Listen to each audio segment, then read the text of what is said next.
اللہ کے نام سے شروع جو نہایت مہربان رحمت والا ہے۔ نفس کی اصلاح کے لیے 4 انمول باتیں۔ حضرت شیخ منیری رحمۃ اللہ تعالیٰ علیہ نے اپنی اسناد میں تحریر فرمایا ہے کہ میں نے 4 لاکھ کتابیں مطالعہ کر کے ان میں سے 4 باتیں اختیار کی۔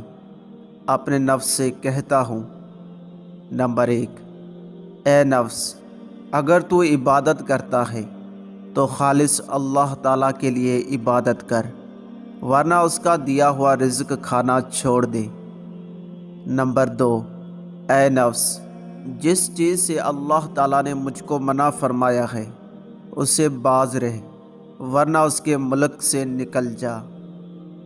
نمبر 3، اے نفس، جو کچھ اللہ تعالیٰ نے قسمت میں لکھ دیا ہے اس پر راضی ہو، ورنہ اللہ کو چھوڑ کر کوئی دوسرا پروردگار ڈھونڈ لے۔ نمبر 4، اے نفس، اگر تو کسی گناہ کا ارادہ کرے تو پہلے ایسی جگہ تجویز کر جہاں تجھ کو اللہ پاک نہ دیکھے، ورنہ اگر نجات کی خواہش ہے تو گناہ کا نام ہرگز نہ لے۔ وضو کے 3 دنیاوی فائدے۔ وضو سے آخرت کے فائدے کے علاوہ بہت سی دنیاوی فوائد بھی ہیں۔ مثلاً باوضو رہنے والا مسلمان شیطان کے وسوسوں اور شیطانی حملوں سے محفوظ رہتا ہے۔ نمبر 2، وضو بہت سی بیماریوں کے علاج اور تندرستی کا محافظ ہے۔ نمبر 3، وضو کر کے جس کام کے لیے گھر سے نکلے انشاءاللہ وہ کام پورا ہوگا۔ اس لیے انبیاء کرام علیہم السلام اور اولیاء کرام کا یہ طریقہ رہا ہے کہ وہ ہمیشہ یا اکثر اوقات باوضو رہا کرتے۔ انسان کی بدبختی کے 11 علامات۔ بدبختی کی 11 علامتیں ہیں۔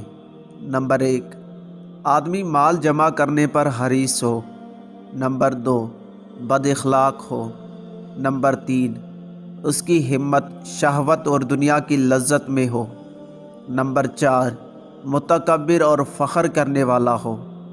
نمبر 5، فحش باتیں کرنے والا ہو اور غیبت کرنے والا ہو۔ نمبر 6، 5 وقت کی نمازوں میں سستی کرنے والا ہو۔ نمبر 7، اس کی صحبت برے لوگوں کے ساتھ ہو۔ نمبر 8، مومن کے لیے کم رحم کرنے والا ہو۔ نمبر 9، بخیل ہو۔